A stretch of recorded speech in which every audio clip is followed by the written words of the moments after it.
Bienvenidos al Museo de las Américas. Mi nombre es María Ángela López, soy la directora ejecutiva del museo.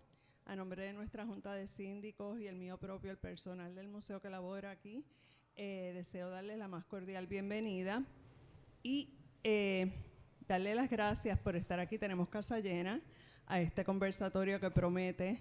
Quiero agradecer a la Fundación Puertorriqueña de las Humanidades, quien está auspiciando esta actividad, y todo el programa público, ¿no?, de la exposición de Garvin Sierra, que obviamente esto es parte de esa exhibición. Este es el tercer conversatorio que estamos llevando a cabo. Un grito en la mano es una exposición que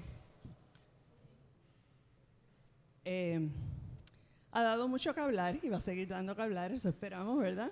Espero que todos la puedan visitar.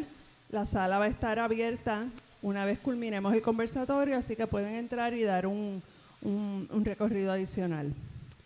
El conversatorio de hoy, que se llama Educación Digital, Causas Sociales y Transformación de Narrativas, va a estar a cargo de estas 4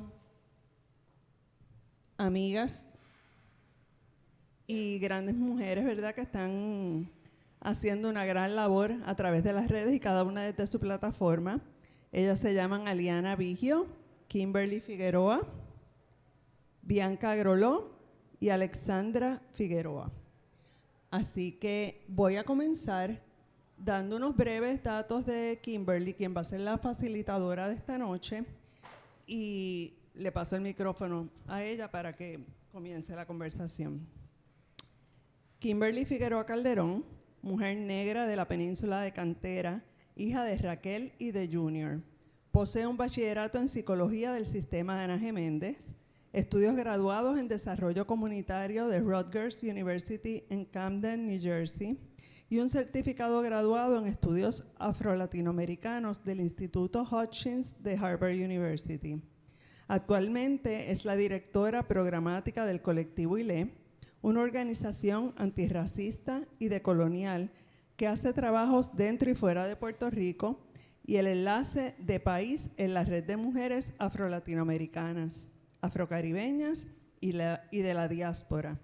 También es organizadora comunitaria y adiestradora antirracista, eterna estudiante y ciudadana del universo entero, mía y de ustedes también.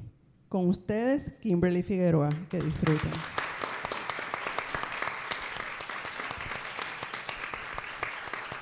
Gracias. ¿Se escucha? Sí, se escucha. Nada, gracias por la invitación y por leer esos datos. Necesito eso. Antes de comenzar, voy a presentar a mis compañeras, ¿verdad? Porque sin que ellas no estuvieran aquí no pudiéramos hacer el conversatorio, así que voy a empezar por Alexandra, que tengo a mi derecha. Así que Alexandra Marí Figueroa Miranda es una estratega y diseñadora multidisciplinaria que se desempeña como directora digital en el Centro para la Democracia Popular, con sede en San Juan, Puerto Rico. Ale es comunicadora, estratega y organizadora experimentada en Puerto Rico. Anteriormente se desempeñó como directora de comunicaciones de Taller Salud, creando el primer departamento de comunicaciones estratégicas de la historia de la organización. Es una de las co-creadoras de La Clara, @SomosLaClara en Instagram, la primera campaña política digital de Puerto Rico dirigida por jóvenes y un medio digital de base con la misión de hacer que el conocimiento cívico sea accesible para los jóvenes de todo Puerto Rico. Este trabajo la ha llevado a consultar sobre proyectos similares en todo el mundo, incluidos organizadores juveniles en Suecia, México y Sudáfrica. Actualmente presenta La Ventana Verde, la primera miniserie digital sobre el derecho del aborto y el acceso al aborto en Puerto Rico, y trabaja en su primer proyecto como escritora de documentales con Defend Puerto Rico. Bienvenida.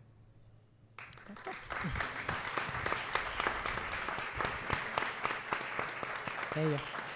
Voy a seguir con Bianca Graulau, es una periodista independiente de Puerto Rico. Bianca trabajó para medios de televisión afiliados con Univision, ABC, CBS y NBC por 8 años. En el 2020 comenzó a informar de manera independiente a través de las redes sociales, donde hoy tiene casi 1 millón de seguidores en diferentes plataformas como TikTok, Instagram y YouTube. Su trabajo más reciente incluye el documental Aquí vive gente, publicado en el canal de YouTube de Bad Bunny.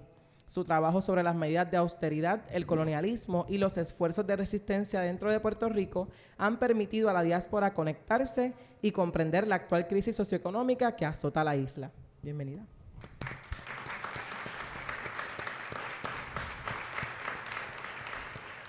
Y por último, y no menos importante, Aliana Margarita Vigio.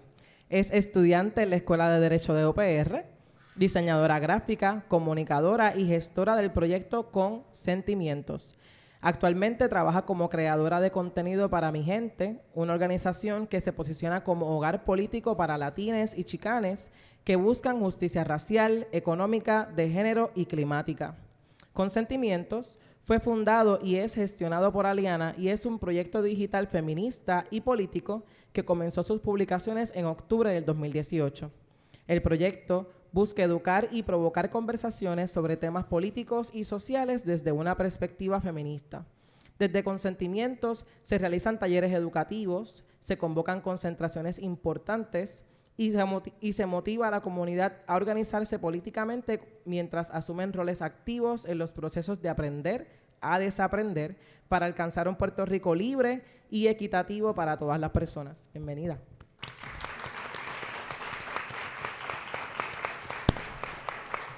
Bueno, ya yo más o menos en las introducciones como que dije un poquito de lo que ustedes hacen, pero reconociendo que aquí hay unos fans del trabajo que ustedes están haciendo, me gustaría entonces que comenzáramos contextualizando la conversación y que nos contaran un poquito más de ese trasfondo del trabajo que ustedes hacen. ¿Está bien? Empezamos contigo. Si quieren. Pues entonces como que me tocó por estar primero en la fila. Trasfondo. Yo comencé como organizadora comunitaria ya hace, formalmente cuando aprendí que había tal cosa como organizadora comunitaria que te podía pagar los biles, no simplemente haciéndolo por pasión. Alrededor de hace como 7 años con Amnistía Internacional.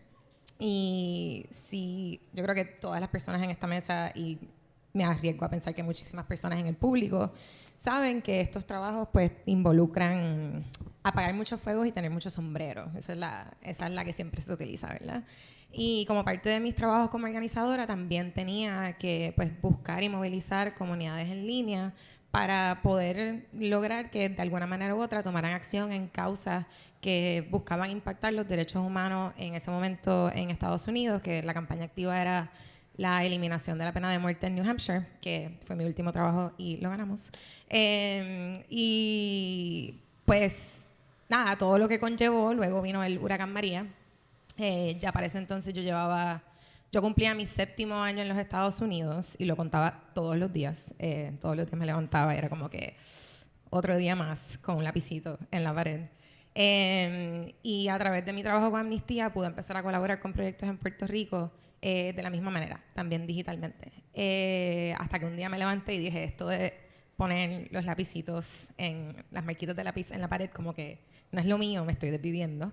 Así que lo dejé todo, me monté en un avión y regresé a Puerto Rico, donde tuve la oportunidad de organizar formalmente con Amnistía Internacional en Puerto Rico.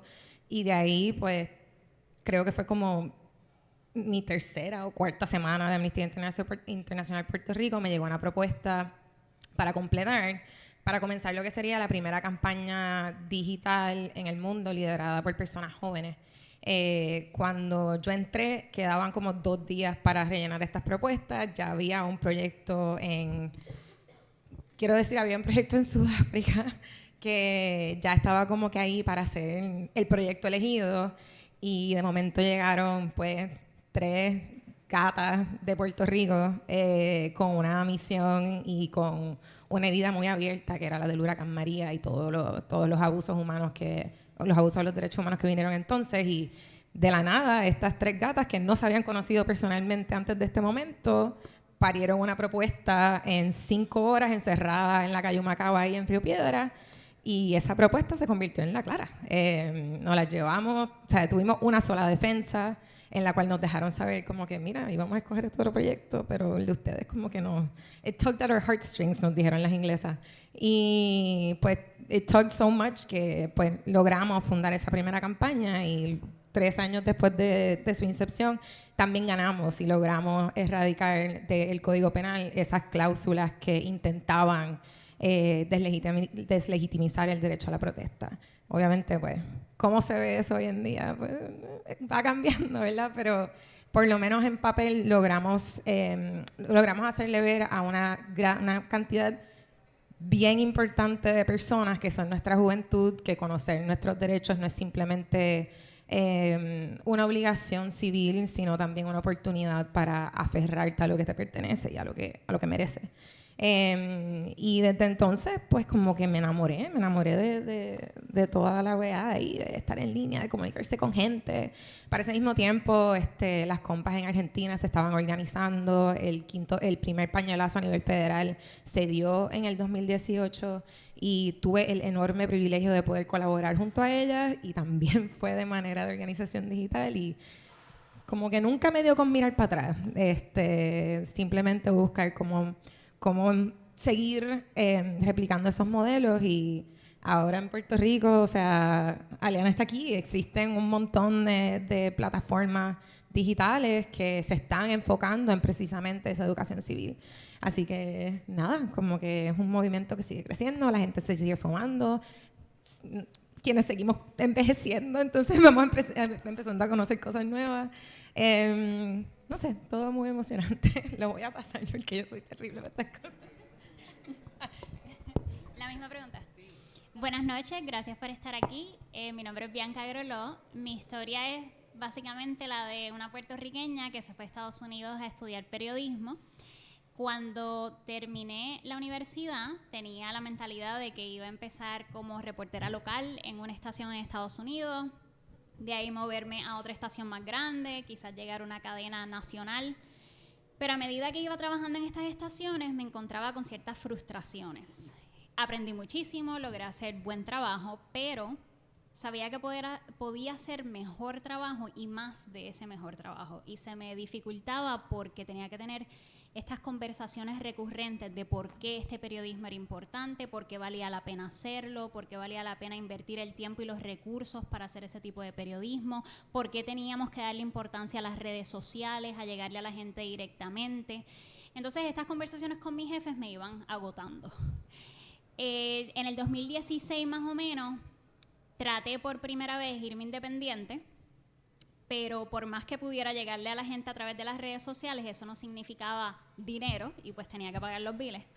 Entonces, por el lado hice cosas, trabajitos online, a la vez que hacía estos videos para las redes sociales, pero llegó el momento que dije, ni modo, voy a tener que coger otro trabajo. Entonces ahí trabajé en Florida, en Tampa y después en Miami, pero siempre con el corazón como que pegado a Puerto Rico. Me iba acercando un poquito más a regresar a Puerto Rico. Pero decía, es que no sé cómo lo voy a hacer, no hay suficientes trabajos para periodistas en Puerto Rico, además el periodismo que se está haciendo, no sé, quisiera hacer algo diferente. Entonces tenía eso en mi mente, que eventualmente quería regresar, quería hacer este tipo de periodismo, pero no visualizaba cómo todavía. Cuando tenía ese último trabajo con NBC en Miami, empecé a hacer cosas por el lado en mis redes sociales, me metí en problemas porque se supone que no lo estuviera haciendo, pero me di cuenta que sí podía tener ese alcance y podía hacer el periodismo que yo quería por mi cuenta, esta segunda vez que lo intenté. Pero esta segunda vez empecé a ver una ruta para tal vez poder cubrir mis necesidades básicas para hacerlo a tiempo completo. Cuando pasa la pandemia, que vengo a Puerto Rico todavía con ese trabajo, digo, ¿sabes qué? Ya estoy cansada. Tengo que dejar este trabajo, tengo que intentarlo seriamente otra vez. Dejo el trabajo y digo, me quedo en Puerto Rico, ¿para qué voy a regresar para Miami si quiero seguir cubriendo las cosas que están pasando aquí? Esto es lo que me apasiona, lo que me hace feliz. Y tengo la gran dicha y suerte de que la gente me empezó a apoyar directamente de manera monetaria para yo poder cubrir mis gastos básicos y empezar poquito a poco a expandir.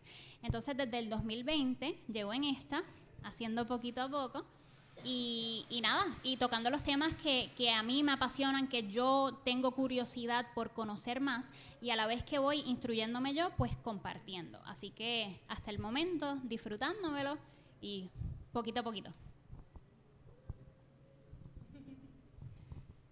Ok, wow. Qué privilegio estar aquí. Gracias a todas las personas que están aquí. Es una pompeadera y un honor sostener estas conversaciones y estar también en el contexto de la exposición de Garvin, que para mí ha sido referente e inspiración por mucho tiempo. Pues mi nombre es Aliana, Ali, me pueden decir Ali, soy de Consentimientos, como contó Kimberly, Consentimientos arrancó en el 2018, pero mi cosquilla por desaprender todo lo que me enseñó mi escuela católica, todo lo que me enseñó mi Puerto Rico machista, todo lo que me enseñaron mis padres, que muchas cosas buenas, mami, te amo, pero algunas hay que cuestionárnoslas. Y pues desde ese sentimiento de querer apalabrar otras cosas y de querer entender cómo habíamos llegado hasta donde estamos, por qué Puerto Rico es como es, por qué el PNP es lo único que yo sabía en mi vida, por qué las cosas no se sentían tan a gusto para mí. Y realmente tengo que agradecer con todo mi corazón y poner ¿verdad? el crédito donde va, y es la Universidad de Puerto Rico, recinto de Río Piedras, la que cambió mi vida por completo. Así que hay que defenderla y hay que subir los salarios también. Eso es otro tema que tal vez lo hablamos ahorita, pero en la universidad estudié ciencias políticas, tengo una certificación en estudios de mujer y género, y fue una profesora precisamente que nos dijo que de nada vale los debates que tenemos en la UPI si no hacemos nada con ellos cuando salimos del salón de clase. Y esa invitación o esa provocación fue lo que me llevó a preguntarme cómo yo podía, desde mi espacio, desde mi esquina, aportar a esas cosas que yo estaba desaprendiendo y compartirme bien vulnerablemente, porque de aquí del 2018 ahora soy otra persona, y me preguntaba cuántas personas se deben sentir igual, cómo se debe sentir desaprender cosas y tal vez no tener el acceso a los recursos, o tal vez no tener las palabras para ese sentimiento que teníamos. Así que de ahí arrancó Consentimiento, videos súper mal editados en el 2018. Si hay alguien aquí que estuvo desde el 2018 lo sabe, la producción ha mejorado. Y de los graphics también, y ha sido un aprender, un encontrarme con personas también que han sido referente, inspiración y acompañamiento en esos procesos. Y ahí estamos ahora entendiendo a las redes, entendiendo a la gente, y también con muchas ganas de hacer más, ¿verdad? Que los espacios digitales y encontrarnos como estamos aquí hoy. Así que nada, súper agradecida. Gracias. Aquí está pasando algo bien interesante y estoy escuchando palabras que me resuenan: el desaprender, el ir a Estados Unidos y regresar, bien atado, ¿verdad?, a la misma exhibición, porque tenemos unas miradas que se van formando de acuerdo a unas experiencias que no necesariamente son bien bonitas, diferente a lo que se nos dice, ¿verdad? Que el norte es súper chulo. Pero quiero entonces añadir una mirada relacionada a los retos, pero también a los logros y los avances. En eso que ustedes han encontrado dentro de la educación digital, el desarrollo de narrativas, ¿verdad? Y el proceso mismo de llevar un mensaje. Cuéntenos un poquito de cuáles han sido esos retos y logros que ustedes han encontrado en ese trabajo.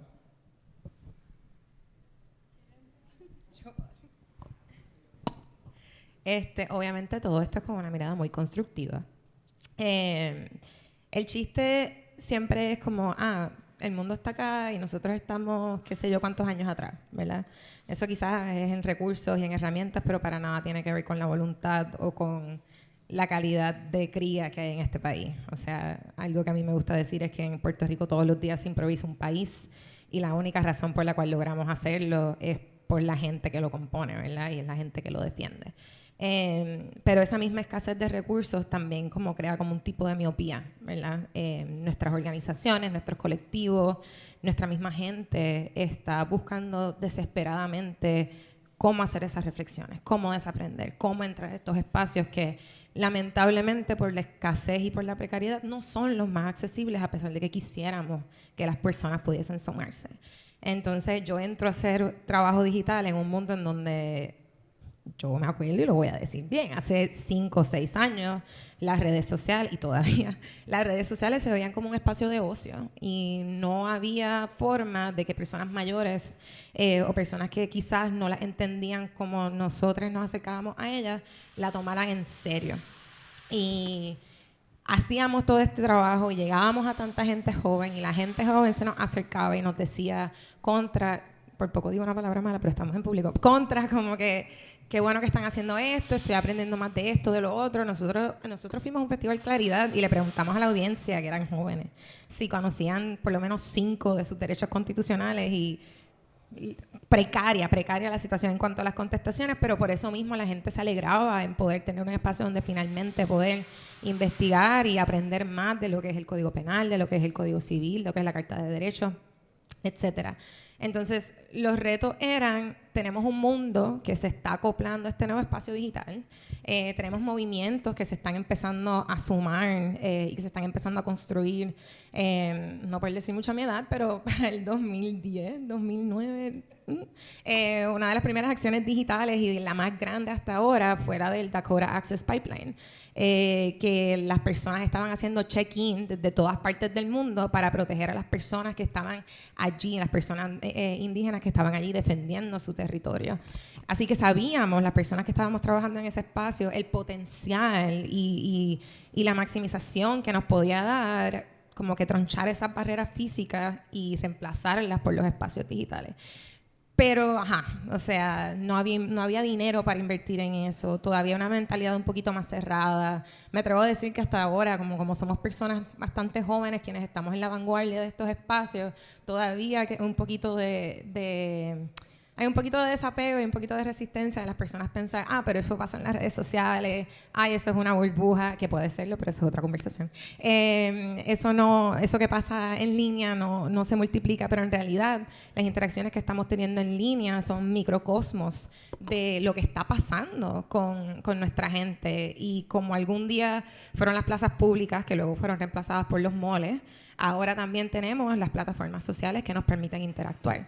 Así que eso, como que lo tomen un poquito en serio, ha sido el reto, pero también ha sido su mejor ventaja, porque esa subestimación de lo que nosotros podemos lograr en las redes es lo que precipitó un Ricky Renuncia, por ejemplo, es lo que precipitó una marea verde, un aborto legal, lo que está precipitando este llamado, yo quiero decir político, pero más que nada quiero decir ancestral, que están haciendo en las personas que hasta hace 3 meses decían, yo soy apolítica, pero ahora tú las ves defendiendo el patrimonio cultural y físico férreamente. Esa es también una de las grandes ventajas, y también como que cómo hacer el flip de, bueno, nos cogieron en serio y nos organizamos y aquí estamos, y qué vas a hacer ahora, ¿verdad?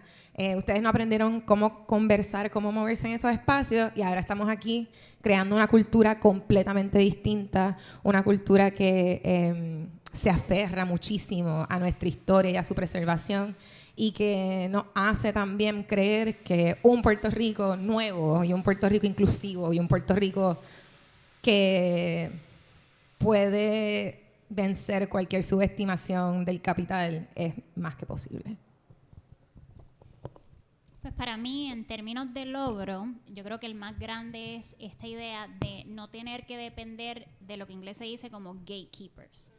Las personas que controlan la información en general, pero en Puerto Rico pues sabemos que estas compañías, que son las que uno ve en televisión, los periódicos, yo sé cómo es la experiencia de estar en una sala de redacción, tener la reunión y decir, mira, quiero cubrir esta historia.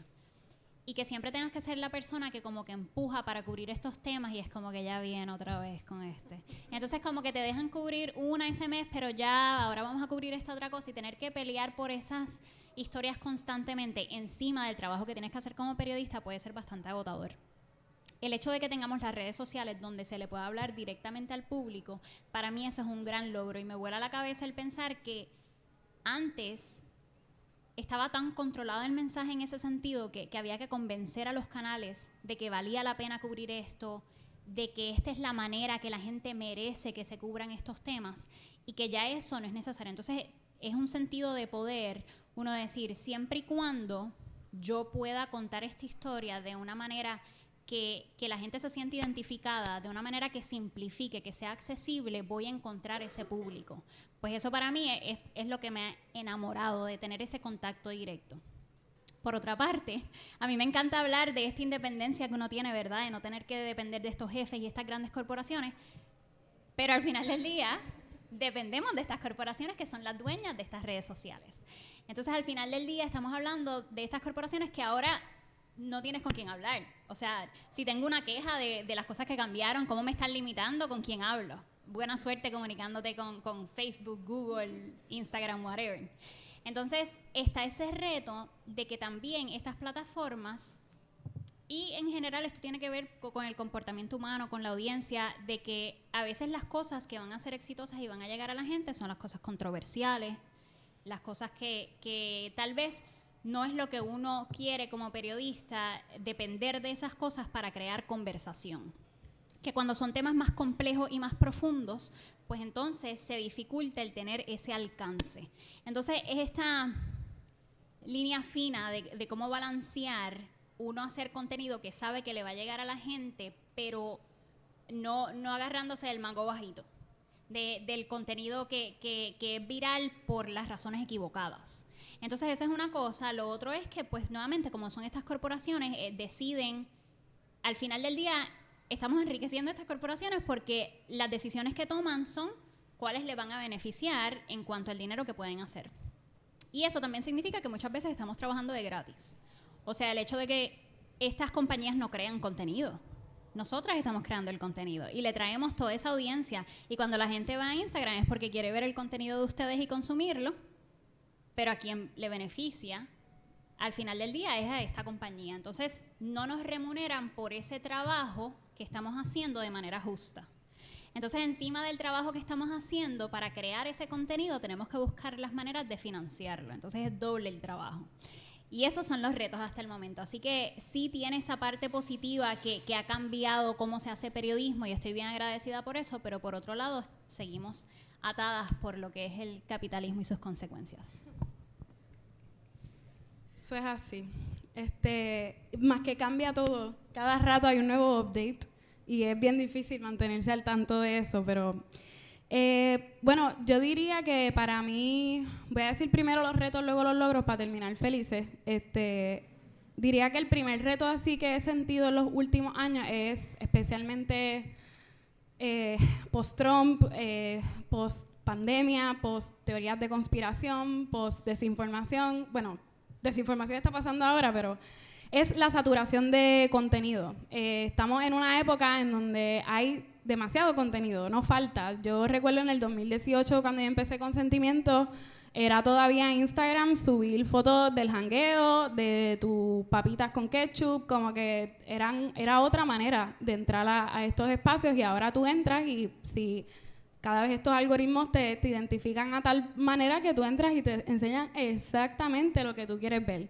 Así que por una parte esa saturación te puede remover de la realidad y te puede llevar hasta el extremo, que puede ser llevarte al extremo en donde haya información bien valiosa que tú necesites, pero también te puede llevar al extremo a un rincón del internet en donde hay mucha desinformación y muchas vidas han sido afectadas, especialmente con todo el tema de la pandemia, con todo el tema de la desinformación luego de las elecciones en Estados Unidos, o sea, muchas cosas.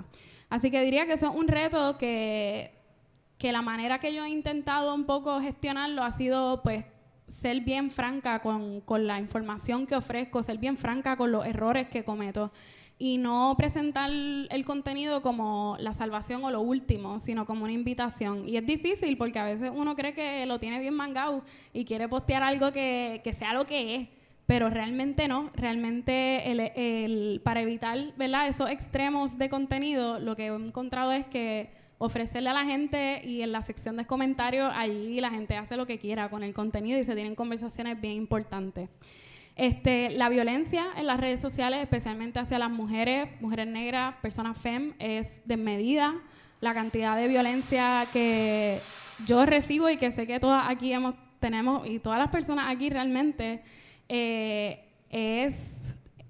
a veces asusta, desmotiva, y puede llevarte a cuestionar, ¿verdad?, hasta qué punto vale la pena exponerte en ese espacio. Así que hay mucho cuidado de la salud mental, de la salud física. Lo digo mientras tengo un cojín en mi espalda porque me lastimé la espalda por sobretrabajar en la computadora, así que cójanse sus breaks.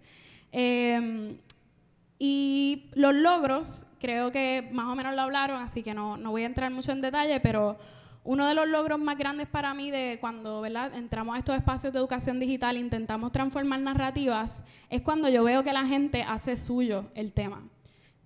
Cuando comparto algo en consentimiento o cuando se comparte algo de información que faltaba y la gente tú los ves que hacen su propio arte, su propia pancarta, que hacen su propia manifestación en su pueblo, que hacen un video contando su historia y se empoderan desde ese espacio. Así que para mí ahí es cuando realmente hay como que ese feeling de que para eso estamos aquí. Y los abrazos digitales, yo tengo interacciones todo el tiempo con personas que siento que las quiero mucho y nunca las he visto, porque en realidad lo digital puede ser bien tenso y bien violento, pero también tira puentes hacia personas que realmente no podríamos coincidir de otra manera si no fuera a través de eso. Y he leído muchas experiencias y he tenido muchas interacciones que me han salvado a mí y me han, qué sé yo, me llenan de esperanza y por eso estoy aquí todavía. Y pues rellenar los vacíos de la prensa, rellenar los vacíos de cómo se cubren las noticias en Puerto Rico, porque no es lo mismo decir lo que está pasando a explicar por qué está pasando. No es lo mismo decir que apareció una mujer muerta a decir que asesinaron a una mujer. Hay muchas cosas en donde tenemos que seguir rellenando esos vacíos, seguir cuestionando y retando ese status quo de lo que consume la gente en Puerto Rico, porque no es casualidad que nos quieran sin acceso a esta educación y a esta información. Así que mientras podamos hacerle la resistencia y retar el sistema de esa manera, lo vamos a seguir haciendo. Gracias. Estoy escuchándolas y quiero hilar dos cosas de las que están hablando y reconociendo que dentro del trabajo que cada una hace está presente el llamado a que la comunidad salga, ¿verdad? Tú habías mencionado la obligación civil. Pero ese llamado a la acción de la comunidad en general, pero al mismo tiempo la rendición de cuentas de las instituciones. O sea, eso siempre es parte del llamado. Y viéndolo, ¿verdad?, con esa mirada, a mí me gustaría que pudieran comentar si han recibido o cómo han visto, si es que ha habido la respuesta de las instituciones tanto sociales como culturales. Porque eso, ¿verdad?, pienso que es una manera de medir no necesariamente si estamos siendo efectivos o no, sino la cantidad de presión que se puede ejercer a través de las redes sociales y de la educación digital. Es que cada vez que me hacen esta pregunta no tengo otra reacción más que reírme, porque estos espacios son, o sea, llegamos a ser las mismas personas, así que nos conocemos, así que la gente en la clase política, la gente acomodada en estas posiciones de poder también nos conocen, nos ven, o sea, por más que sea técnico o estratégico el trabajo, ¿verdad? Porque estoy alrededor de compañeras cuya plataforma es mucho más pública y personal que la mía. Yo trabajo más como que así, stagehand. Como quiera te conocen y como quiera te ven y es como, ay, ahí viene esta persona, ay, ahí viene, tú sabes. Y lo puedo resumir en una sola interacción. Para mí fue quizás una de las peores noches, pero también este momento fue bittersweet. Yo tuve el privilegio de ser la persona que estuvo a cargo de la movilización digital y la estrategia digital para detener en su momento lo que es ahora el nuevo Código Civil. Y eso fue una campaña bien difícil. A veces dejamos demasiado en la raya, nuestros cuerpos incluidos, y ese esfuerzo fue uno de esos esfuerzos que a mí por poco pues me saca del mapa. Y perdimos esa batalla, y eso fue una batalla bien cuesta arriba. El mismo Garvin, o sea, como que me causa mucha emoción ver el cartel del Código Civil adentro por lo mismo. Pero el momento en el que Wanda, perdona que la mencione, pero el momento en que Wanda se paró enfrente de las cámaras y tuvo que admitir que había recibido un montón de comunicaciones de parte del pueblo de Puerto Rico oponiéndose a ese proyecto, para mí fue como, perdimos pero ganamos, ¿me entiendes? Como que no ganamos vencer ese proyecto en ese momento, pero ahí hubo una declaración histórica por parte de la persona que se supone que nos proteja, que estaba haciendo lo opuesto, diciendo que en efecto hubo una respuesta tan contundente al proyecto que ni ella misma lo pudo ignorar. Claro, después rápido firmó, pero para mí eso fue uno de esos momentos en los cuales ¿sabes? Me reafirmó a mí, este trabajo es importante. Y no solamente este trabajo es importante, pero este trabajo, más que ser una plataforma, yo lo veo más como es una vía, es un mecanismo de transportación donde tanta gente finalmente se puede agarrar de un espacio donde no sabían que podían agarrarse. Así que nuestro trabajo no fue simplemente el decirle a las personas que se podían oponer al Código Civil y que ese trabajo fue reconocido, sino fue también dejarles saber a las personas como que, mira, nos pueden ignorar, pero se lo podemos hacer bien, pero que bien difícil. Bien, pero que bien difícil. Y no ha habido vuelta atrás, ¿verdad? Ahora lo vemos todas las semanas, cada vez que hay un nuevo campamento, cada vez que hay un nuevo charlatán en la esquina, la gente lo primero que hace es sacar su teléfono, declararse y negarse. Así que hay muchos momentos, pero para mí en mi registro como que histórico de memoria va a ser el momento en el que Wanda Vázquez, sin saberlo, validó a una chamaca de Carraízo que se sentó por 3 meses sin levantarse en su escritorio para tratar de detener el Código Civil. Pues en mi caso, por ser periodista, es un poco diferente en el sentido de que si hay una línea en cuanto al trabajo que yo hago y los resultados. Yo no estoy de acuerdo con esta visión de la objetividad de la vieja escuela. Yo soy bien clara que yo no me puedo divorciar de quién soy, de mis experiencias vividas, que cuando yo hablo de temas como el desplazamiento, yo no quiero que a la gente puertorriqueña de esa comunidad se le desplace de donde son, punto. Y no voy a fingir que no me afecta ver cómo esto toca la vida de nuestra gente. Lo mismo cuando se destruyen recursos naturales, etcétera. Entonces yo soy bien clara en eso con mi contenido, a la vez de que mi trabajo y mi función no es necesariamente convocar. Entonces para eso pues tenemos a las compañeras y a mucha otra gente que hace ese trabajo que es tan importante, pero para mí siempre es entrevistar a la gente que está buscando esas soluciones, analizarlas y presentarlas.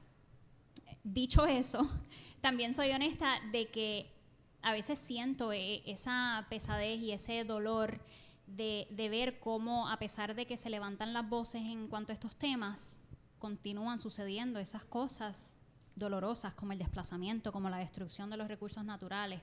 Entonces, tengo que mentalmente, esto es algo que he ido aprendiendo en la marcha, que eso de aferrarme a ver ese cambio positivo o que no sucedan esas cosas que tememos, me afecta. Que simplemente soy una pieza de rompecabezas que tengo que seguir haciendo mi contenido porque es lo que amo hacer y es lo que me toca, y que lamentablemente no siempre, en esa rendición de cuentas que estamos hablando, no siempre se va a llegar a ese resultado deseado, porque al final del día, especialmente cuando uno empiezan a conocer el nombre de uno relacionado a su trabajo, pues empiezan a huir. Y ya no es tan fácil conseguir una entrevista con un funcionario público porque cuando le dicen mi nombre, pues la respuesta es no. O se esconden o no contestan. Entonces, cuando yo primero empecé en Puerto Rico, que todavía estaba afiliada a estas cadenas, podía decir, soy reportera de NBC, y se sentaban conmigo. Ya eso no sucede. Entonces, tengo que continuar haciendo mi trabajo siendo clara de que estas personas a veces escogen no dar la cara, pero entonces esa rendición de cuentas se tiene que hacer ya no cara a cara y haciéndole esas preguntas al funcionario público, sino mostrando, mira, esta es la evidencia de las decisiones que están tomando y cómo están afectando a la gente. Y para mí también es importante, como parte de mi trabajo, incluir esa esperanza, incluir esas comunidades que están haciendo trabajo increíble, de las cuales yo no aprendí habiéndome criado en Puerto Rico. ¿Cómo es que yo no sabía que había tanta gente joven en la agricultura metiendo mano? ¿Cómo es que yo no sabía que había tanta gente buscando independencia energética y echando para adelante estas comunidades a pulmón y defendiendo lo que es suyo? Entonces, para mí es importante esa rendición de cuentas con los funcionarios públicos, pero también mostrar, mira, aquí hay gente que está logrando cosas, así que esa esperanza sí existe. Gracias a todas. Pues mira, yo creo que lo único que me venía a la mente cuando estaban diciendo, si se acuerdan de la Cacerola Girl del verano del 19, que decía, me tienen miedo será. Y esa es la que hay. Yo creo que cuando más nos acercamos a forzar esa rendición de cuentas o a forzar que las cosas cambien, más absurdo se vuelve el discurso al otro lado. más empiezan a gritar Cuba, socialismo, comunismo, estas feministas radicales, feminazis. Entonces cuando dicen eso en los medios tradicionales y nos quieren como que cancelar desde ahí y no pueden ya tan siquiera rebatir los argumentos que está trayendo la gente, los cuestionamientos. Las personas ya saben que cuando algo no es justo pueden formar un piquete frente a sus oficinas, exigir otro salario digno, exigir mejores condiciones. Así que ya no hay esa cuestión de que me puedes cogerle bobo. Y cuando vemos cómo las personas en las instituciones, en los medios tradicionales, están, ¿verdad?, recurren a estos discursos, recurren a estos programas de chisme, a los programas que no quiero mencionar, pero todas sabemos de la muñeca Puppeteer. Todas estas personas se les ve en su cara, en su manera de operar, que ya pueden ver el final de su reino, que ya pueden ver el final de la manera que controlaban todo y de la manera que tenían al pueblo desinformado. Así que para mí eso es una victoria en cualquier liga que me pompea un montón y yo sé que lo que viene va a ser aún más intenso. Y en cuestiones personales que he hecho, que he sentido eso, en el 2019 con nada de experiencia y metí la pata muchas veces, pero junté a un chorrete de mujeres en Mujeres y Resistencia en las protestas contra Ricky y básicamente lo que hicimos fue ponernos el tape y llegar allí y el primer día pues lo que teníamos eran las primeras 19 páginas del chat, que recuerdo que pues decía que había que caerle encima esa puta a una funcionaria. Y recuerdo ese día, estuvimos todos los días allí y regresamos un mes después a hacernos una foto porque, coño, habíamos ganado y estábamos pompeados. Es de las cosas que nos llenaron de esperanza. Y los policías, que desde entonces están allí viviendo siempre en las vallas, nos vieron y nos dijeron, ¿qué pasó? ¿Salió otro chat? Y yo, no salió otro chat. Porque tú preguntas, bueno, porque la última vez que ustedes vinieron, porque la primera noche nosotras fuimos allí, no había nadie todavía. Nosotras estábamos como que ya sabíamos, presentíamos que esto iba a ser algo que Puerto Rico no iba a tolerar. Así que eso para mí fue una confirmación de que realmente ellos saben, todas estas personas, todas estas instituciones saben realmente que se les está viendo la costura, que se está abriendo ese crack así por donde entra la luz y están haciendo todo lo posible por aferrarse a lo que queda. Y de esa misma manera pienso en la manifestación que organizamos en el Puente Teodoro Moscoso, Somos el grito de las que ya no están, en donde para mi sorpresa llegó un montón de gente, se bloqueó el Teodoro Moscoso por todo un día y la policía simplemente se tuvo que ir porque no tenían patrulla suficiente para bregar con la gente que había ahí y pudimos bailar, pudimos llorar, pudimos abrazarnos. Esto fue luego de la muerte de Keishla y Andrea, que sacudió a un país entero, así que eso fue otro momento de notar que a veces tenemos que simplemente encontrar espacios para gritar y para procesar y para abrazarnos y que frente a esa realidad el Estado no es nada. Y finalmente pienso también en apagarle el micrófono a Cobo Santa Rosa, que fue otra manifestación que hicimos en SBS y que también causó mucho jamacón en el programa. No pudieron sacar el programa las próximas 2 veces. Y por último, y mi favorita interacción fue con Joan Rodríguez Bebe en los pasillos del Capitolio, que nos miramos. Ella sabe quién soy yo y yo sé quién es ella.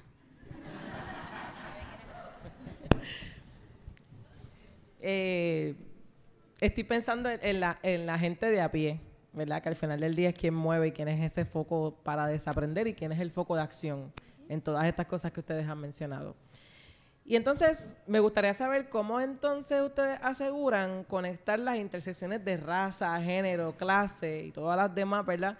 Para que se entienda que la justicia social nos toca a todos y a todas de alguna manera.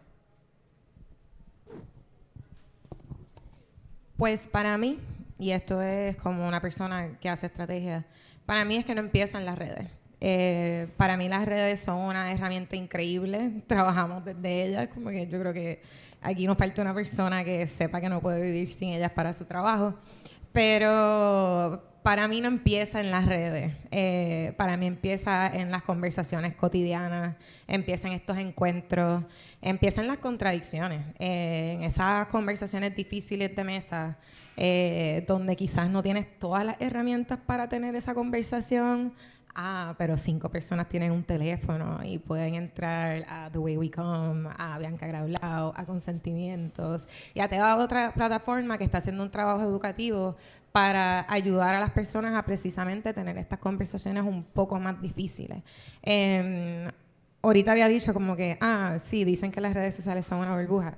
Lo son, ¿verdad? Y por más que queramos pensar que todas las personas, como vemos un montón de personas siguiendo y comentando que todas las personas están ahí con nosotros, tenemos que entender que a la misma vez que hay cuentas de personas educando para bien, lamentablemente, y se los puedo decir por números, que hay 3 veces más de cuentas, estrategias de mercadeo, Dios mío, voy a sonar como una conspiracionista, pero de tácticas de PSYOPs, que no sé cómo se traduce al español, pero básicamente como que estrategias psicológicas que se emplean en poblaciones completas a través de la televisión, de los medios, la televisión son los medios, pero ustedes me entienden, las redes sociales, etcétera, para que las personas sigan yéndose por una tangente la cual no es inclusiva, no es accesible, donde las personas negras particularmente siguen siendo el chiste del zapato, siguen siendo no solamente el chiste del zapato, pero ese anclaje para resistirnos a ser mejores personas. Sí pienso que o sea, uno puede reducir la historia humana, no sé si ustedes sabían, pero si se condensan toda la historia del planeta Tierra en 24 horas, el de la civilización humana son como 7 segundos. Si lo tengo error, quizás son 17, perdónenme. El punto es que no llega ni al minuto. Y aún así hemos logrado causar tanto daño. ¿Eso fue Luma? Diantre, ok. Pues, nada, que hemos lamentablemente causado tanto daño y hemos luchado para poder seguir causando tanto daño. Pero si estudiamos la historia y si nos permiten estudiar la historia, ¿verdad? Porque estamos viendo, los otros días una compañera, creo que fue, Aliana, creo que fue que dijo como que, la gente se dio cuenta que puede salir a piquetear. Yo quisiera como que remendar un poquito y decir, no, la gente se recordó que puede salir a piquetear, porque Puerto Rico tiene una larga historia de lucha, de protesta, de movilización, que en los últimos 30 años ha sido, pues, desvirtuada, ha sido invisibilizada. Precisamente porque sí, porque la luz está entrando por la puerta, está entrando por la ventana, está entrando por todos lados y nos estamos dando cuenta que hacer algo mejor y ser mejores es posible. Así que yo como que empecé a hablar esto, se me olvidó el plot of the movie. Claro, pues entonces regresando al punto original, que no empieza en las redes. Las redes son nuestra herramienta, nuestro mecanismo comunicacional, es la manera de, tú sabes, hacer estrategias. Te escribo por Signal, te escribo por Instagram, por WhatsApp, asegura borrar el chat o whatever. Pero es algo más que tenemos que emplear a la misma vez que empleamos la empatía, que empleamos el antirracismo, que empleamos el feminismo, que empleamos el anticlasismo, el transfeminismo, porque ninguna de estas cosas son sujetos, son verbos, son cosas que están constantemente en acción. Y lo que está en las redes ay, Dios mío, no puedo. Lo que está en las redes cobra significancia, o sea, cobra valor humano, porque como personas podemos conectar y entender que al final del día estas interacciones sí son lo que valen la pena. Y antes de pasar el micrófono, quisiera hacer, este es como que el viaje que yo tengo ahora este año, todos los años son un viaje nuevo. Este año es el viaje de los terceros espacios. Esto es una filosofía antropológica, ¿verdad? Donde los seres humanos tenemos 3 espacios principales. El primero es el hogar, ¿verdad? El segundo es el trabajo, la escuela. Ya van viendo, ¿verdad? Son los espacios donde pasamos la mayor cantidad de tiempo interactuando, construyendo cultura, entendiéndonos, ¿verdad? Y están los terceros espacios, que son ese espacio que no es mi casa, no es mi trabajo, pero es un espacio fijo en mi vida que incluso pueden llegar a ser personas. Donde yo puedo recobrar sentido a mi humanidad, donde puedo explorar lo que es mi humanidad, lo que puedo explorar, que es la alegría, cómo se defiende y por qué vale la pena defenderla. Y en Puerto Rico estamos escasos de terceros espacios. Piensen en la última vez que ustedes fueron a un mismo sitio consistentemente. Si fueron al mismo café pues probablemente me ha puesto a pensar que compraron el café, estuvieron 5 minutos y se fueron. No tuvieron ese tipo de interacción. Todos los días estamos buscando a dónde ir, todos los días estamos buscando qué hacer, pero no tenemos ese tercer espacio que nos permite organizarnos, que nos permite pensar. Y vienen las redes sociales que no suplantan ese tercer espacio, pero facilitan los encuentros para esos terceros espacios. Y estamos ahora mismo en una oportunidad única de hacer y convertir terceros espacios que estén destinados para nuestra lucha. Que sean espacios donde podamos unirnos todos, tener estas conversaciones difíciles, ¿verdad? O sea, yo como una mujer privilegiada, blanca, en un país precarizado, que solo se precariza todos los días, ¿cómo entonces yo estoy interactuando, qué estoy haciendo, qué estoy omitiendo? Estos espacios digitales nos ayudan a cultivar estos terceros espacios que esperemos se conviertan fijos para defender lo que nos pertenece. Para mí ha sido un proceso de desaprender, como estábamos hablando, porque yo no tuve esa dicha de estudiar en las universidades de Puerto Rico. Yo me fui de Puerto Rico y estuve 10 años afuera con esta mentalidad con la que se me educó también en un colegio católico.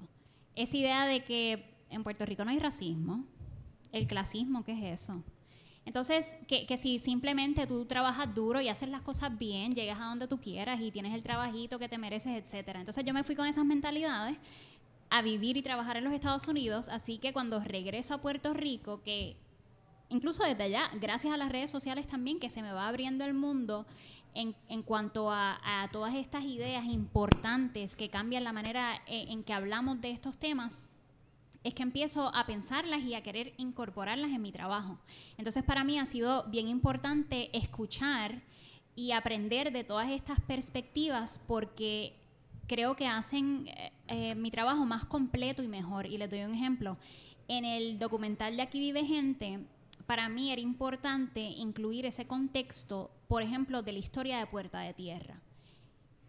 Jamás me había enterado hasta el momento que empiezo a hacer la búsqueda para este documental que Puerta de Tierra era una comunidad donde se marginó a la gente que fue esclavizada después que obtuvieron su libertad, con la intención de mantenerlas fuera de las murallas de San Juan y decir, ponlas allí, afuera, para que no entren. Y de momento dicen, no, ahora queremos esto. Y empieza ese desplazamiento. Entonces, ese contexto es importante porque incluye estos matices de lo que es el racismo, el clasismo que vivimos en Puerto Rico. Entonces, para mí, el ir aprendiendo y conociendo esas cosas ha informado mi trabajo, que todavía tengo muchísimos blind spots y desconozco muchas cosas. Entonces, en las redes sociales está, como hablábamos ahorita, lo bueno y lo malo. Lo bueno de que tengo ese feedback inmediato de la gente. Mira, no consideraste tal cosa. O tal vez no deberías usar esa palabra por X o Y. Y entonces aprendo yo, ignorando los troles que lo que hacen es molestar, ¿verdad? Pero siempre abierta a que me mantengan honesta en cuanto a lo que estoy haciendo y que no ignore esos detalles importantes que por mucho tiempo se han ignorado en la cobertura noticiosa en Puerto Rico.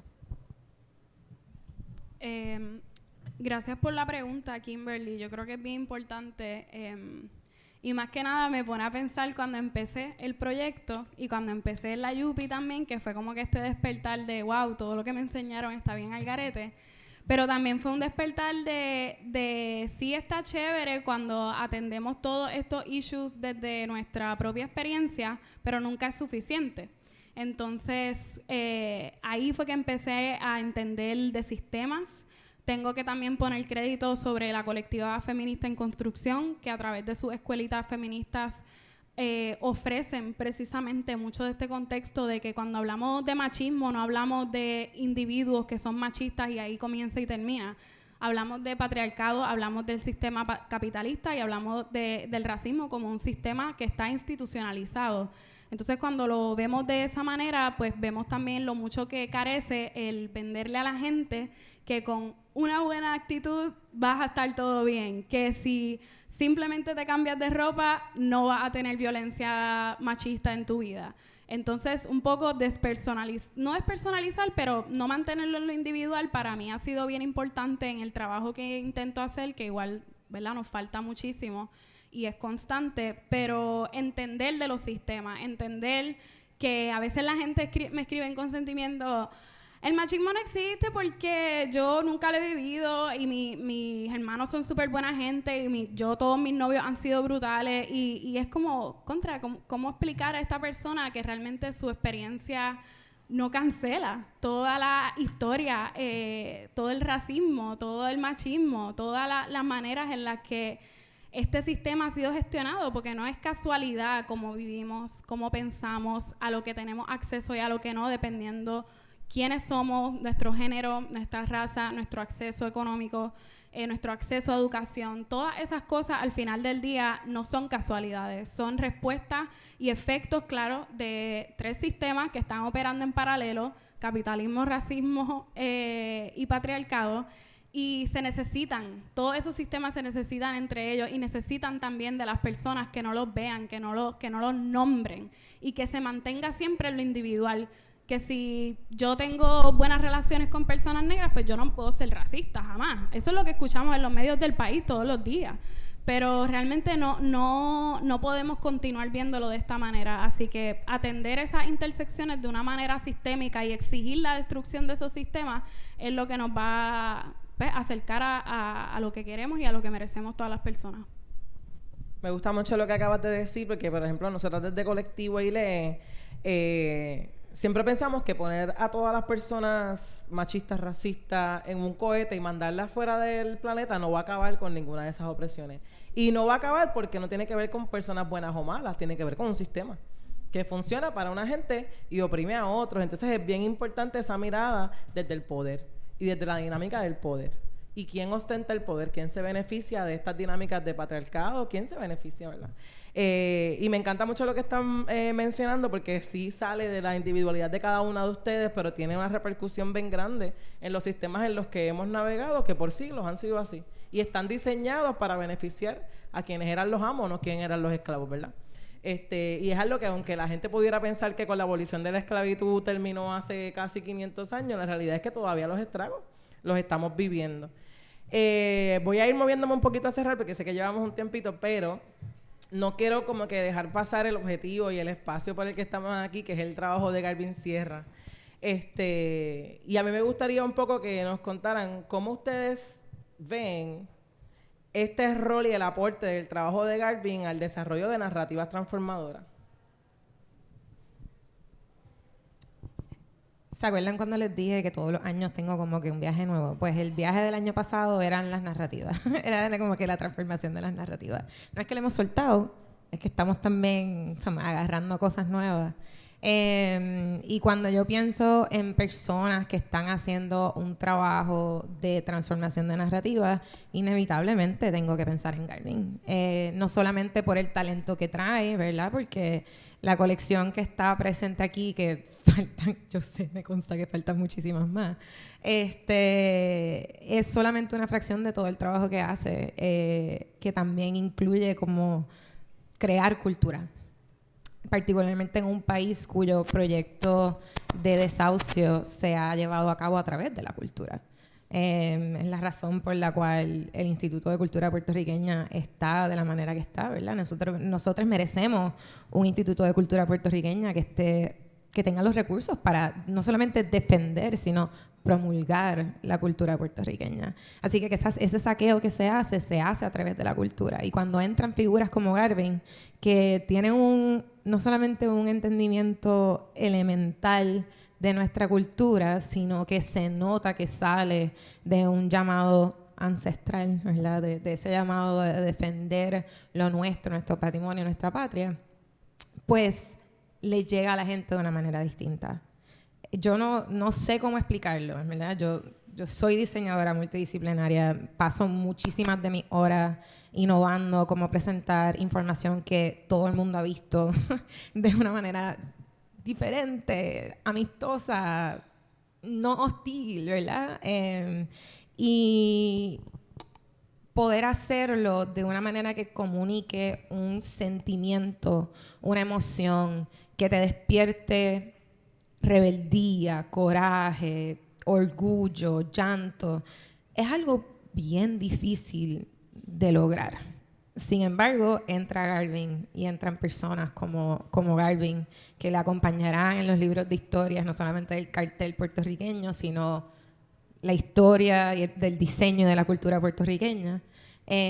Nos deja saber que no solamente hay territorio todavía por recorrer, pero que hay una audiencia, ¿verdad? Hay un país entero, hay un archipiélago y ahora el mundo, porque no podemos negar que los ojos del mundo están en Puerto Rico, que está lista para recibirlo, ¿verdad? Que no hay un Puerto Rico que no quiera ver esa expresión, que no quiera aprender más de su historia. Hasta la persona que jura que es más de la derecha, sin saber lo que eso significa, por ejemplo, lo hace pensando que está tomando la mejor decisión por Puerto Rico. Y eso es algo que a veces se nos olvida, ¿verdad? Que al final del día somos seres humanos y lamentablemente, para bien o para mal, todos pensamos que estamos haciendo algo por el bien. Garvin logra trastocarnos sin importar cuáles son los valores que llamamos nuestra casa. Sin importar cuál es nuestro hogar político. No importa si tú eres la persona, voy a usar el ejemplo de una persona estadista porque sabemos la filosofía de Garvin y de muchas personas aquí, pero no importa que seas la persona más estadista cuando tú ves una obra como la de 4665, que descansen en paz. No hay manera de ignorar la sensación que eso despierta en uno. Yo apenas conocí del trabajo de Garvin el año pasado y he estado impresionada por la habilidad que tiene de encapsular lo que sentimos todos en este país. Entonces, me he convertido en fan, me encanta lo que hace y es ese tipo de arte que te hace cuestionar y sentir y pensar. Y nada, honrada de poder participar, aunque sea de una manera pequeña, de esta exposición. Yo tuve un micrófono aquí todo el tiempo, así que mis disculpas, Bianca, por el pase missing. Ok, Garvin Sierra. Primero, el nombre de esta exposición, Un grito en la mano. Así es como para mí se siente cada vez que veo tu trabajo en mi mano, en mi teléfono. Y así es como se siente para mí cuando veo trabajos de otras personas que también, ¿verdad? Buscamos de cierta manera provocar que suelte esa rabia y que se atreva a salir, como sea que sea, a través del arte, a través de la protesta, a través de la organización o hasta a través de conversaciones con nuestros vecinos. Así que, primero, ¿verdad? Yo siempre quise ser artista, yo quería estudiar arte y mi madre lo sabe, pero había pues esta narrativa precisamente de que los artistas no es un trabajo, que no lo podemos hacer. Y me place y me enorgullece y me voy a permitir este momento de alegría que hoy por hoy mi trabajo de tiempo completo que me sostiene es diseñando. Y eso para mí me reafirma que como esa narrativa hay muchas otras que a través de precisamente el trabajo que hace Garvin podemos reconstruir, destruir y volver a construirla. Y algo que yo siempre digo, y es, ¿verdad?, una filosofía del proyecto Consentimiento, es que el sentimiento llega antes que la palabra. Sentimos las cosas que no nos gustan antes de saber por qué. Y el trabajo de Garvin para mí ofrece sentimiento y palabra a la misma vez. Pero es como cuando pasa algo en el país que uno dice, ¿qué es esto? ¿En qué mundo cabe este gobierno, esta prensa? ¿Cómo hacen esto?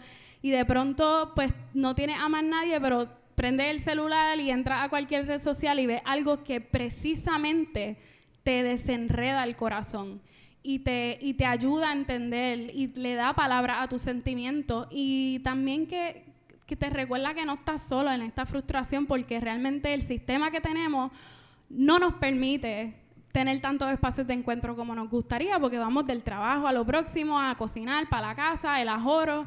Así que para mí esos abrazos digitales que permite el trabajo de Garvin, que permite el trabajo de tantas otras personas y que, ¿verdad?, inspirada en Garvin y en muchas otras he intentado también gestionar, es poder, ¿verdad?, ofrecer palabras de sentimiento y ofrecer esos abrazos digitales que tanto nos salvan. Y me encanta el trabajo de Garvin también porque es un trabajo, como yo digo, de forward de WhatsApp. A todo el mundo le encanta darle forward al trabajo de Garvin porque se siente que lo podemos hacer nuestro, se siente que explica cómo nos sentimos y que nada, que nos da orgullo porque sabemos que está muy viva a través del arte y la cultura nuestra identidad y nuestras ganas inquebrantables de tener un Puerto Rico justo, equitativo, feminista y libre. Calvin, ¿tienes unas fans aquí? Aquí estamos. Pues miren, para cerrar el conversatorio, a mí me gusta un poco como propiciar un espacio de esperanza.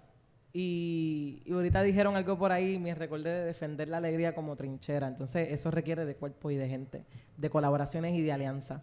Así que a mí me gustaría cerrar el conversatorio compartiendo, si se puede, con los presentes cuáles son esos sueños futuros, cuáles son esas conspiraciones, cuáles son esas futuras alianzas de sus plataformas. Pues no es de mi plataforma, porque a mí me gusta trabajar a través de otros proyectos, pero yo espero que a mí no me maten por decir esto. Ya mismo va a salir el anuncio, pero junto a mis compañeros en Defense Puerto Rico tenemos el enorme privilegio de formar la primera red de comunicadores y creativos por la justicia social en Puerto Rico. Y ese anuncio sale, si no me equivoco, la semana que viene, como un tipo de convocatoria abierta para que las personas creativas que de alguna manera u otra quieren acercarse a este trabajo lo puedan hacer desde un espacio en donde uno se valora ese trabajo, ¿verdad?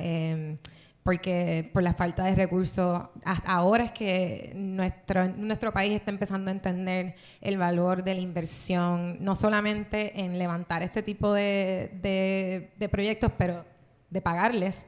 Entonces, nuestra esperanza es solamente arrancar con un proyecto que le brinde a Puerto Rico los comunicadores que siempre quisieron poner su estrategia y sus habilidades al servicio de una causa mayor, que es el país que nos merecemos. Con la esperanza de que eso también pues cobra su propia vida, que se monten proyectos similares y que podamos hacer no una, dos, sino muchísimos cohortes de comunicadores más. De la misma manera, junto con Defend, ya está por ahí, ya está dando bandazos. Tenemos un documental de justicia climática que de verdad ha sido un regalo. O sea, es imposible pensarlo sin llorar, pensando en Dios mío, en todo el poder que hay en Puerto Rico, particularmente en sus mujeres, que tienen un proyecto de un Puerto Rico verde, de un Puerto Rico sostenible, que eso pues está también ahí a punto de salir, y hemos ganado un par de festivales ya. Y prontamente pues tenemos en otro espacio un proyecto para atacar nuestra ley 22 y no la del parking, para ver si podemos finalmente ponerle un punto final al saqueo de nuestro país, no solo por fondos buitres, sino por todas las personas que ven la oportunidad y se aprovechan. De ahí no puedo dar muchos detalles todavía, pero igual estoy bien pompeada de pues, hacerle acercamiento a las compañeras acá y a las personas que estén en la audiencia que se pompeen para ver en qué manera podemos amplificar esos mensajes. Y no, ahí hay un poquito de lo que viene.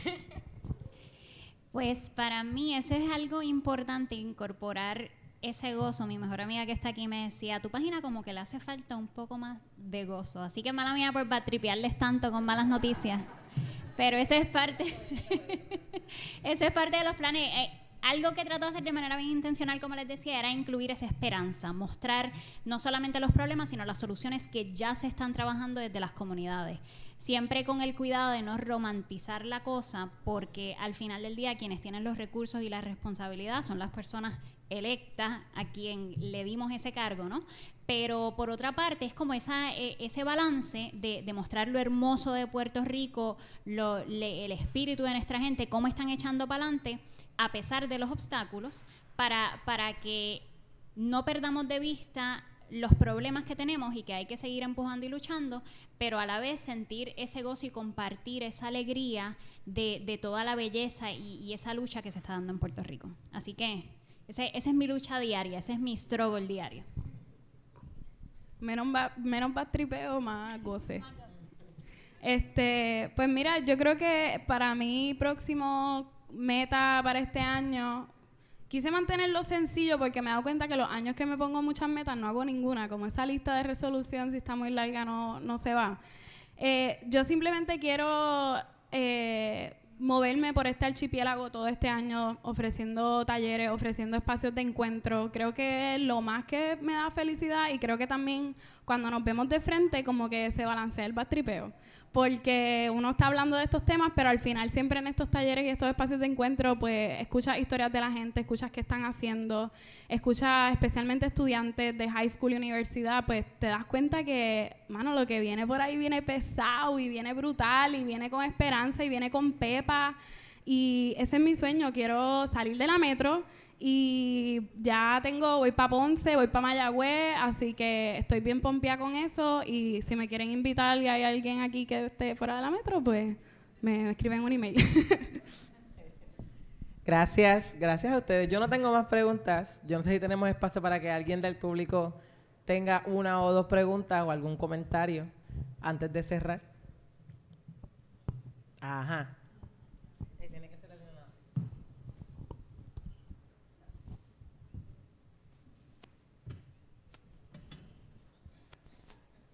Sí, buenas noches a todos y gracias por la oportunidad. Yo soy Sonia Palacios. Es claro que yo no soy de la generación de las jóvenes que están en la mesa, pero desde el espacio de mi generación tengo una palabra para ustedes y es gratitud. Gratitud porque a los 73 años puedo tener la tranquilidad de saber, no es un paso de batón, hay una continuidad. Gratitud de saber que ustedes están documentando y que van a seguir documentando las luchas que nuestra generación, la que les dejó este país jodido como se los dejó, pero que seguimos luchando para que no nos jodan más y no nos reduzcan nuestras pensiones, en un momento que nos tiramos a la calle con un reclamo que nos decían, ¿y esos 4 gatos qué se creen? Que van a lograr 0 recortes a las pensiones. Y nuestra contestación fue, yo no sé, nosotros no sabemos si lo vamos a lograr. Nosotros solo sabemos que lo vamos a reclamar. Si alguien incumple los deberes de su cargo, no somos nosotros, no somos nosotras, no somos nosotres. Es el gobierno que nos oprime. Y de esa lucha seguimos con las luchas y ahora estamos en la lucha del escambrón, porque es un discurso de embuste. El discurso que se está dando es que estamos en contra de la restauración y la renovación del Normandy. Nuestro reclamo del escambrón no tiene nada que ver con el Normandy, es un reclamo bien sencillo. Si el Normandy, que lo acaban de comprar, no puede lograr recobrar su época de esplendor con su edificio y remodelando y renovando su edificio, pues entonces es un proyecto que no es viable. Si el Normandy, para recobrar su época de esplendor, nos tiene que quitar la última playa que nos queda en el área metropolitana, que es de todos, la playa de los calderos, la playa de los pobres, la playa donde pagamos $4 y estamos todo el día de gira, la playa en la que todos somos iguales. El que lleva vino y champán, lleva vino y champán. El que lleva Kool-Aid y sándwiches de mezcla, lleva sándwiches de mezcla. El que va allí y desde su espacio privilegiado, porque ha sido privilegiado, puede hacer yoga, hace yoga. Y el que de su espacio nunca ha podido ni comprarse un mat, ni sabe lo que es hacer yoga, va allí y sus hijos corren y son felices. Así que la palabra para mí es gratitud a ustedes, a esta institución que abre este espacio, y hay muchas historias para contar, muchas, porque este es un país de lucha.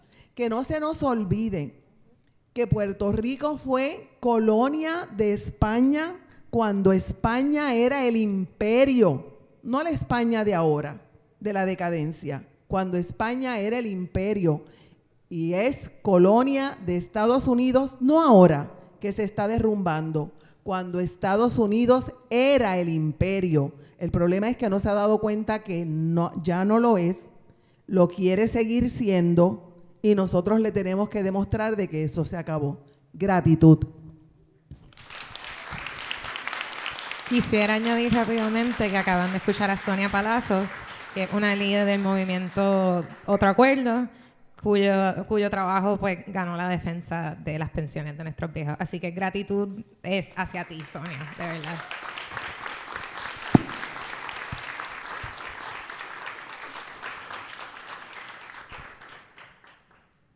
Buenas noches a todos y aprovechando que el micrófono está cerca, Roberto Manuel Miranda. Y a veces pasan en Puerto Rico cosas que yo digo, ¿por qué eso no lo han cubierto? Y pasa el tiempo y no lo cubren. Y doy el ejemplo. Hace como 4 o 5 días se destacan las noticias que un guardia privado con derecho a portar un arma supuestamente ve que se llevan un carro de donde él estaba velando y se le fue detrás. Y lo persigue, una persecución de carro, y cuando llega ahí frente a la panadería lo mató. Y eso se ha quedado en nada. Entonces, ¿qué pasa? Ayer, Sonia, mi compañera, 50 años, by the way, Sonia me comenta que la American Civil Liberties Union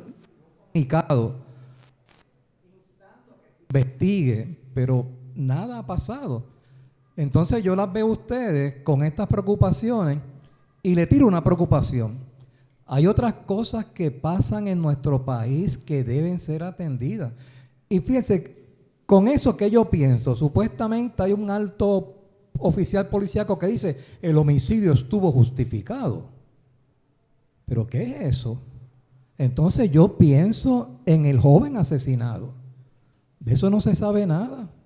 Así que las invito entonces, a una compañera que es de derecho, investigar eso. Y como dijo Sonia, gracias. Gracias. Ojo, de derecho, pero no voy a ser abogada. No me gustó, lo voy a terminar para, entregar y después salir, pero creo que no había escuchado de eso y lo agradezco. Creo que también, ¿verdad? Para solamente comentar, por lo menos algo que yo siento, una frustración a veces, porque no podemos cubrir todo. A veces cuesta quedarse dormida en este país porque se siente todo urgente. Y nada, que siempre hacemos el mayor esfuerzo, estoy súper clara que sí. Y nada, una invitación a que realmente no tiene que salir de organizaciones ni de plataformas particulares.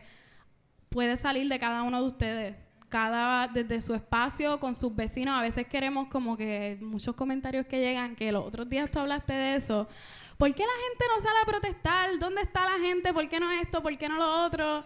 Y todos sentimos un poco eso porque nos cuestionamos qué es lo que está pasando, para dónde vamos, cuál es la solución. Todo el mundo quiere solucionar esto, claro está. Y yo he encontrado que en verdad no tenemos que esperar a que baje de allá arriba o que lo haga de esta manera. Hay veces que lo más valioso es hablar con tus vecinos de esto, es hablar en el supermercado con una persona de esto, es cambiar la manera en la que, por ejemplo, cuando vamos a un restaurante nos relacionamos con las personas que nos están ofreciendo un servicio y cómo damos propina y cómo nos cuestionamos cómo se está tratando la condición laboral de ese espacio. Así que yo creo que sí, que son muchas cosas que ojalá se pudieran cubrir todas, pero que no hay que esperar por nadie. Nosotras mismas nos salvamos y nosotras mismas, así que eso. Rapidito, para hacer un poco eco de eso, estoy tan de acuerdo porque por talentosísimas que sean mis compañeras, la realidad es que no tenemos una fórmula perfecta que encontramos para llegar a la audiencia. La realidad es que empezamos a crear contenido y seguimos creándolo y seguimos hasta que empezó a llegar esa audiencia que veía ese contenido. Hoy día con las redes sociales hay esa posibilidad de irse viral o de llegarle a la gente que se comparta independientemente de cuántos seguidores tengas hoy día. Porque cuando yo hice mi primer video de YouTube yo no tenía ni un solo suscriptor y ese video llegó al 1,000,000 de views porque así funcionan las redes sociales. Si tienes un tema que sientes que es importante, que te apasiona, nos toca a todas desde nuestras plataformas y con nuestra voz hacerlo porque a diario pensamos en esto. O sea, yo quisiera cubrir todos los temas y he tenido que dar un pasito para atrás porque abruma y porque también esa responsabilidad de no diluir la atención porque son tantos y esto lo pienso a diario. O sea, las luchas son tantas y los temas son tantos que uno a veces batalla con decidir a qué darle prioridad en ese momento y con qué mantenerse y tener esa consistencia para llegar a la profundidad necesaria. Entonces, es una decisión que tenemos que tomar a diario, pero más allá de pensar que es competencia, esa era la mentalidad cuando yo trabajaba en los medios. Tenemos que tener la exclusiva. ¿Exclusiva qué? Si el punto es que se hable de esto, por favor, toma mi contenido, hazlo tuyo. Hazlo con tu voz, etcétera. Los temas que tú crees que son importantes, a mí a diario me llegan muchísimos mensajes. ¿Qué más quisiera yo que cubrir cada uno de esos temas y contestar cada uno? Pero la realidad es que lo que necesitamos es más gente uniéndose a alzar la voz. Y para cerrar, pero lo añado porque ha sido parte de mi reflexión activa por los últimos 2 años. Y quiero decir esto responsablemente. Me acato a cualquier emoción que esto despierte. Pero sí, en Puerto Rico pasan demasiadas cosas. En Puerto Rico pasan cosas que ustedes mismos ni se pueden imaginar. Yo también tuve la desdicha de formar parte de la Escuela de Derecho. No soy como la compañera, yo me di de baja. Yo reconocí que no era para mí. Pero nunca se me va a olvidar una conversación que dieron compañeros de ASUME sobre la ley del bienestar del menor, sobre las cosas que enfrenta nuestra niñez empobrecida todos los días. Eso fue una charla de 2 horas y yo me fui del salón vomitando. Y esto son cosas, cuando yo trabajé en Taller Salud, que nosotros veíamos todos, absolutamente todos los días. ¿A qué voy con el comentario? No podemos personalizar estas luchas.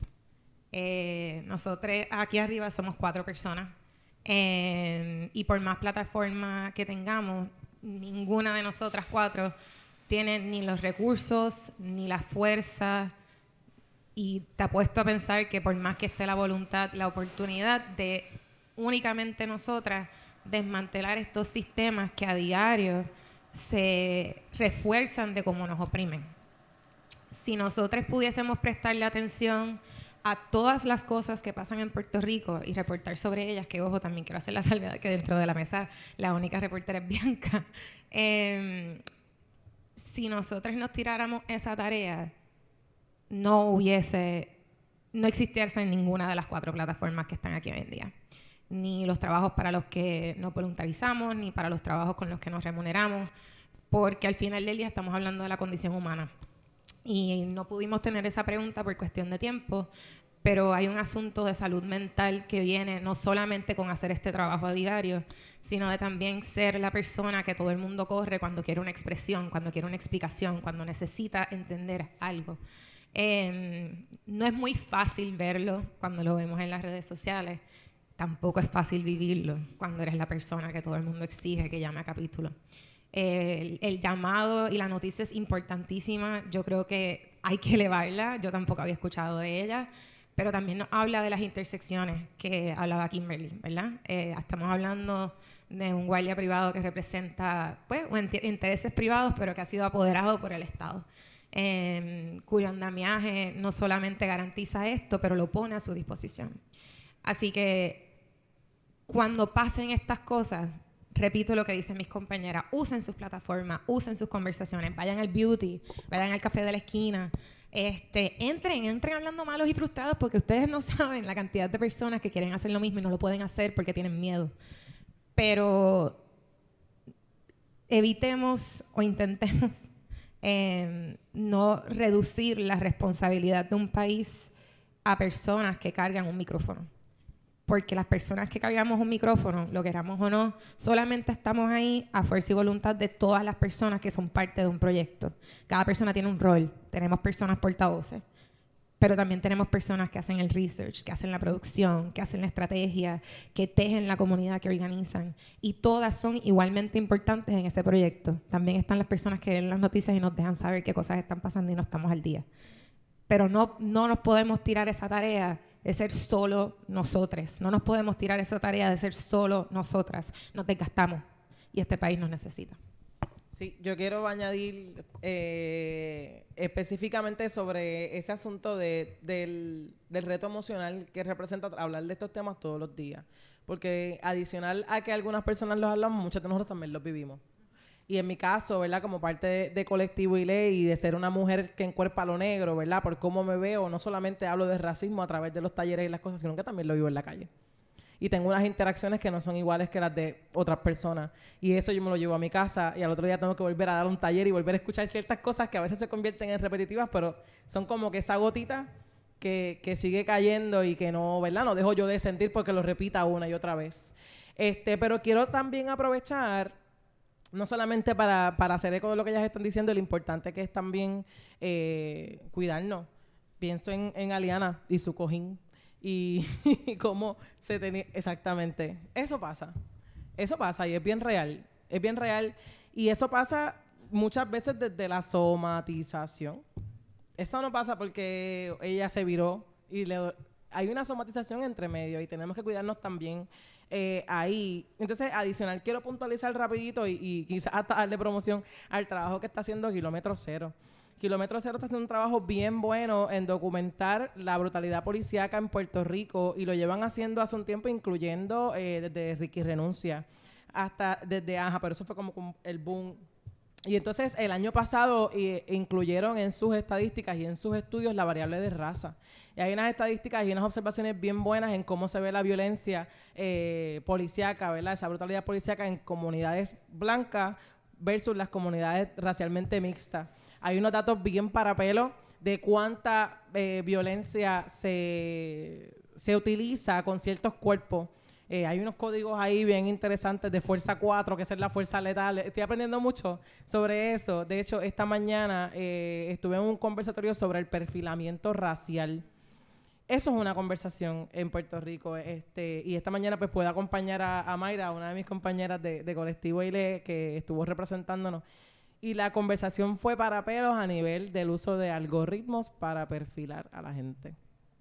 Así que esto es un tema que sí se está hablando, que sí se está trabajando, que sí se está mirando con la lupa y que es real y que no podemos dejar afuera todo lo que conlleva las interseccionalidades de los sistemas que nos perfilan, que nos violentan, ¿verdad?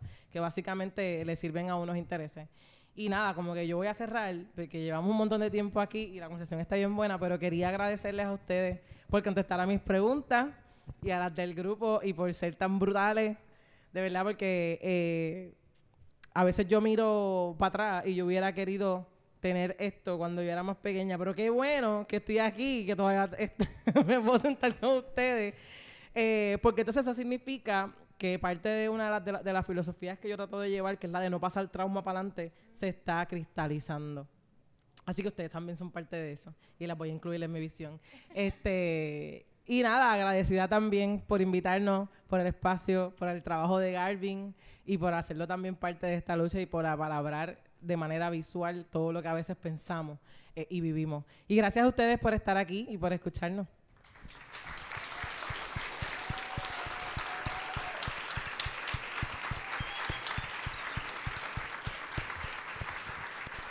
Los invito a que pasen a ver la exhibición. Los que no han visto o las que la han visto, pues vuelvan y la vean. Que termine este domingo. Así que, por favor, disfruten y gracias nuevamente. Gracias.